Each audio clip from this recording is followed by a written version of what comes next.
Welcome back. In this video we're in Stuttgart, where we will actually walk together through the Weissenhof estate and check the different projects and architecture. Before we start, I would like to mention that for this video we will only have ambient sound and voiceover.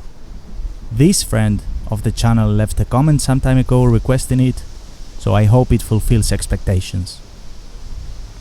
Also, I would like to take the chance to thank my patrons for supporting the channel. If you want to support the channel, you'll find a link to my Patreon account in the video description, and if you like the content, leave a like, comment and subscribe for more. Let's start, we have a lot to cover.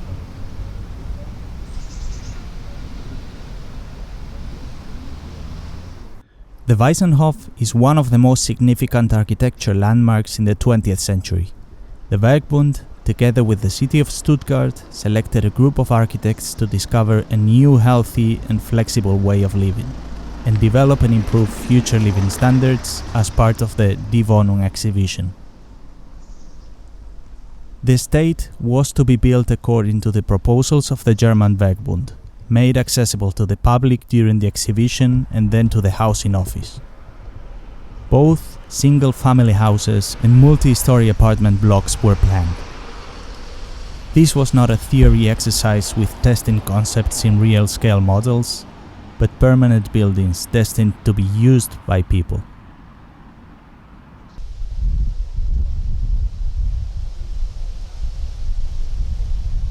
Pilotti's roof garden, free ground plan, horizontal windows and free facade.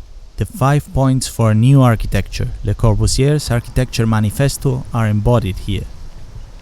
A formulation for living in the industrial world.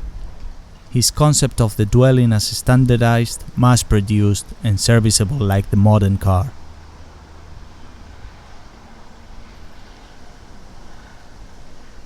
Pilottis, which bring a distinction between load-bearing and non-load-bearing elements and allow a higher level of functional flexibility.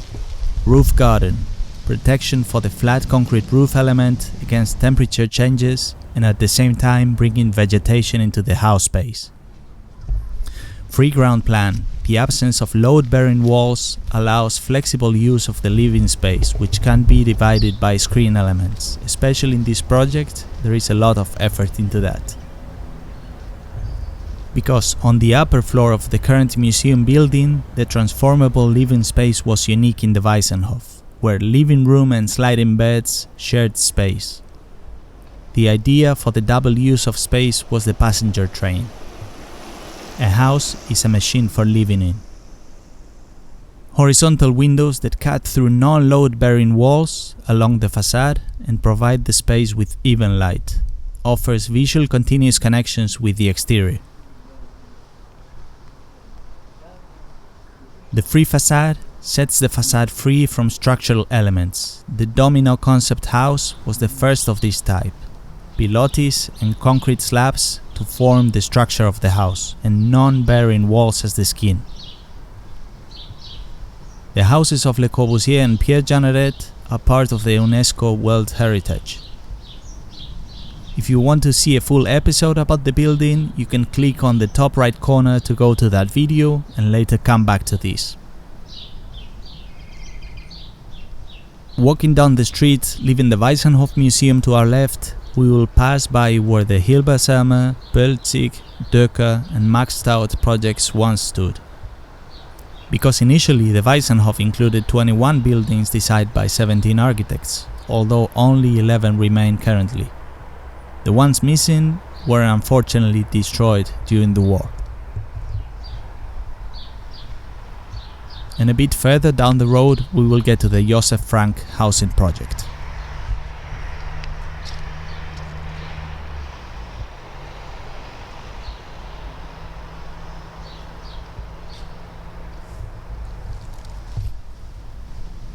Josef Frank was an Austrian architect and designer whom at the time of the construction worked as a professor at the arts school in Vienna and directed the company House and Garden. He was attracted to modern architecture as well as neoclassic furniture. He was looking towards a more human modernism that answered the requirements of its users, leaving some room for sentimentalisms and historical influences. This is reflected in the varied size and design of the windows and doors on the street facade, as well as in the interior fittings with many of the furniture designs from his company. He was commissioned to build a paired house distributed in 2 levels. He did a mirror design with exact same distribution. The distinctive characteristic of his project was the energy concept he applied. Half of the house was designed as an electric house, where heating and other devices are powered by electricity, and the other half was powered by gas. The resting areas of the house must not conflict with the circulation areas.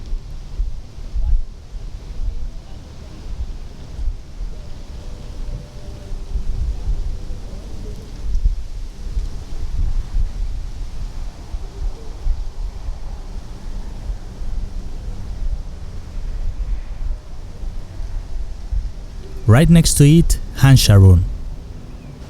Best known for designing the Berliner Philharmonie and the Schminke House, he was an important exponent of the German expressionist and organic architecture. His architecture moves between rationalism and expressionism, different phases along his practice. A new shape, a new aesthetic, more sculptural, opposing to the rigidity of rationalism. In his housing projects, there is an intense effort in the spatial organization and its meanings. The house could be considered a hybrid between rationalism constraints and more organic influences. It is developed from the inside out and related to the surroundings. Its shape is based on the living functions that are marked by built-in furniture, and he uses geometric colored surfaces and spatial axes to relate the interior and the exterior space. The red ceiling surface combines the dining area in the living room and the sitting area on the terrace. The external shape of the house appears unconstrained and asymmetrical. Individual rooms stand out as geometrical bodies and make the changes inside visible. This is clearly shown by the stairs from the ground floor to the upper floor. The house embraces the shape of the street, following the curve.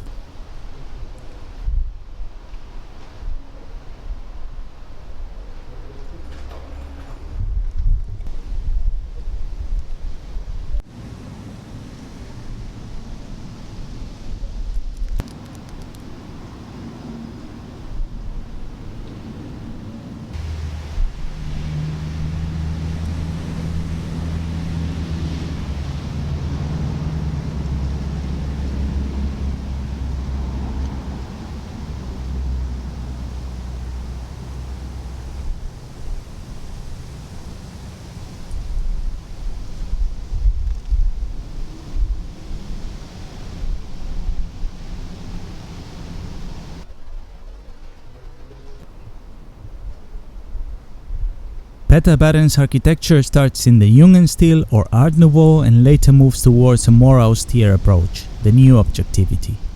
For him, design is problem solving, a dialogue between form and function, not decoration.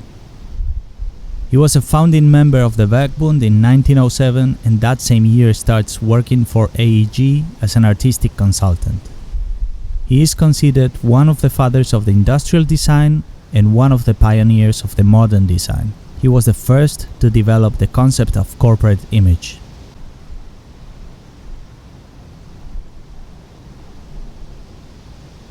The motivation in the Weissenhof is to do a healthy apartment block, far away from old urban typologies with poor living conditions and no ventilation or views.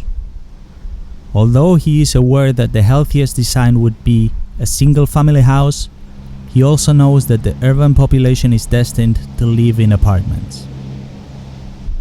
With this concept, he focused on avoiding tuberculosis, providing access to good ventilation, natural light, and terraces for all apartments big enough to bring the beds out.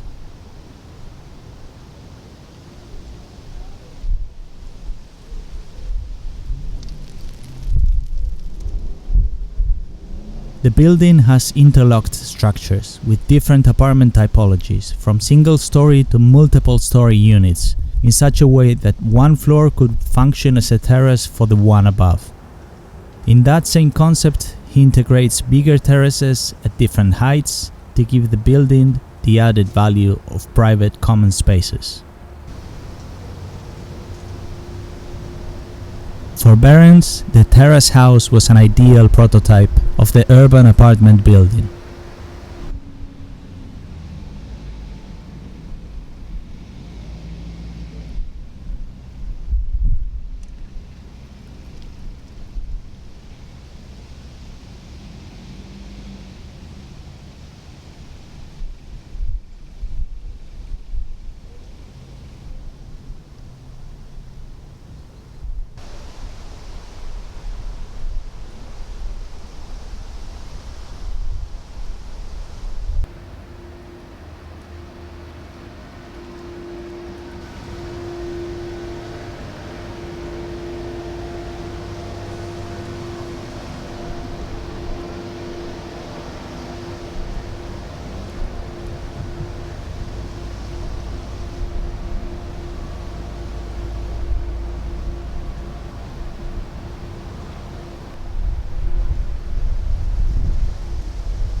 Mart Stam was commissioned by Mies to design 3 attached houses with terraces.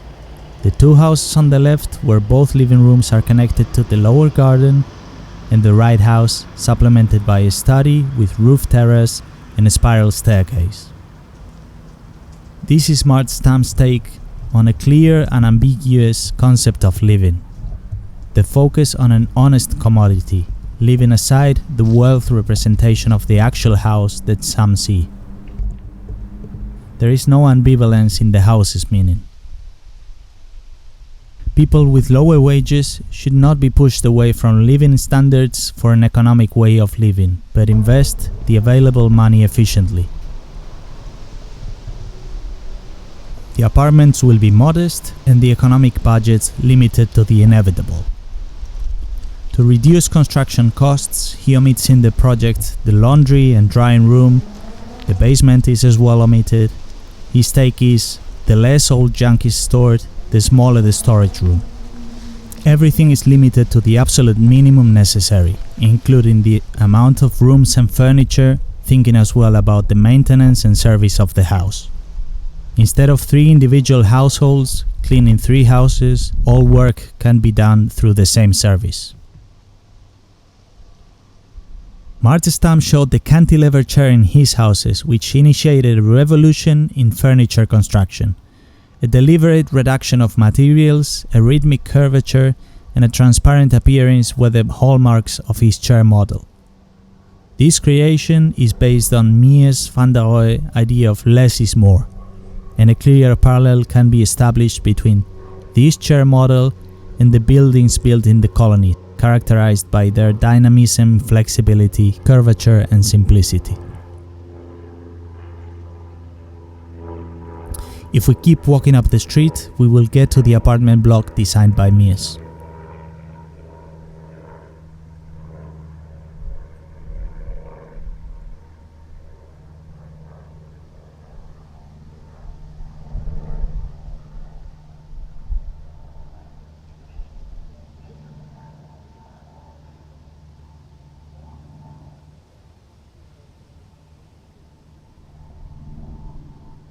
The Deutsche Werkbund entrusted the organization of the colony to Mies van der Rohe, who designed the urban layout and invited a group of like-minded architects to contribute their build ideas. Mies' take on the project was focused on versatility. Construction as an iron framework with fillings made of bricks. The skeleton construction is the most suitable construction system for this. It enables an efficient production and maximizes the inner room division freedom. This same concept was first applied in his Berlin's Friedrichstraße skyscraper proposal. We already talked about an architecture of skin and bones in Barcelona's pavilion video. This is a theme that runs through his entire work from this point on. A metal structure that sustains the whole building and the skin free of any structural function. In the Weissenhof, this concept is not completely developed yet. The structure is partially seen on the facade, with visible thin supports alternating between the large horizontal openings. This is the first steel grid structure built by Mies, and on the facade the columns are absorbed into the brickwork and plaster of cement and white paint.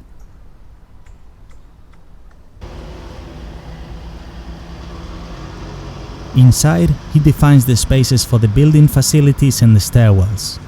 Other than that, the space was completely flexible to absorb any use.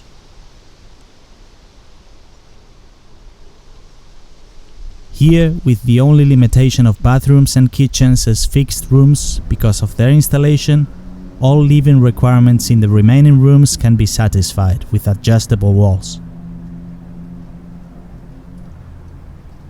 In addition to Mies van der Rohe, 29 architects were responsible for the division and furnishing of the apartments, including Lili Reich, Ferdinand Kramer, Heinz and Bodorasch, and a collective from the Swiss Werkbund.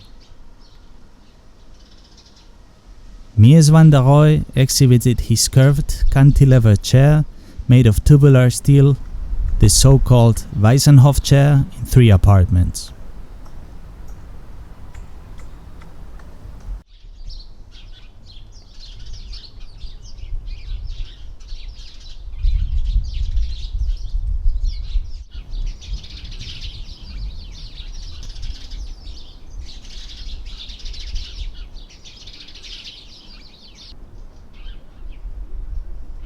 Also, in this street we can see the location of other houses that were destroyed during the war, like the ones by Max and Bruno Taut, Richard Docker and Gropius, with a plaque with information about the houses.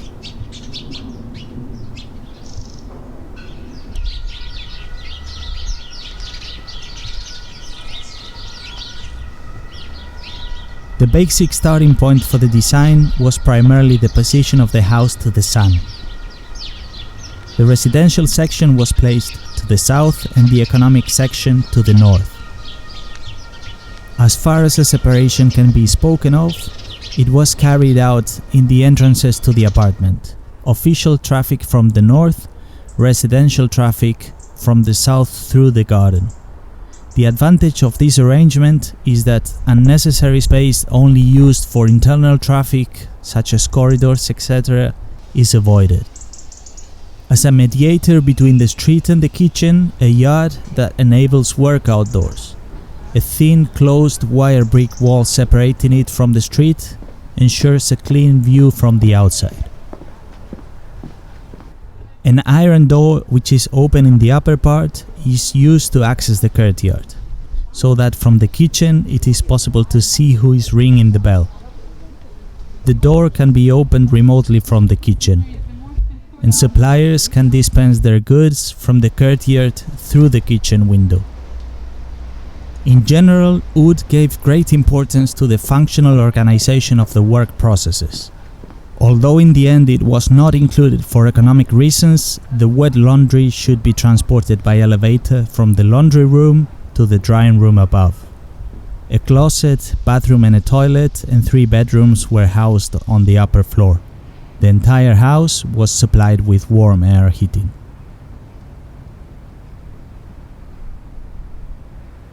The north facade appears more closed, the south facade more open. The openness of the latter should be disturbed as little as possible by extensions. The separation of the garden terraces is done through an open wire mesh and not through massive walls.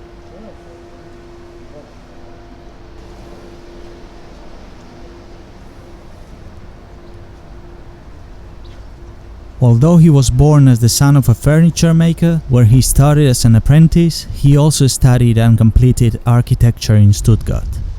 Since 1923, he was a professor of interior design and furniture construction at the Arts and Crafts School. He published about chairs, windows, doors and furniture. Schneck was in the list to build a house in the Weissenhof from the beginning. This is house number 12. He developed a house type with a load-bearing central longitudinal wall which he derived from English terraced houses. This enabled him to adapt to many house variants in the planning stage, thanks to the flexible arrangement of the rooms.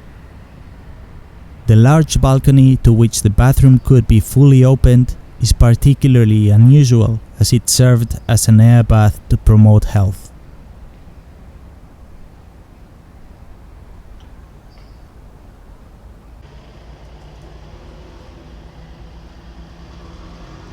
And with this, we get to the end of the video. We've covered a lot. I hope it was not too tedious, too long and too dense. Thank you all for your comments. Stay safe, this is very important.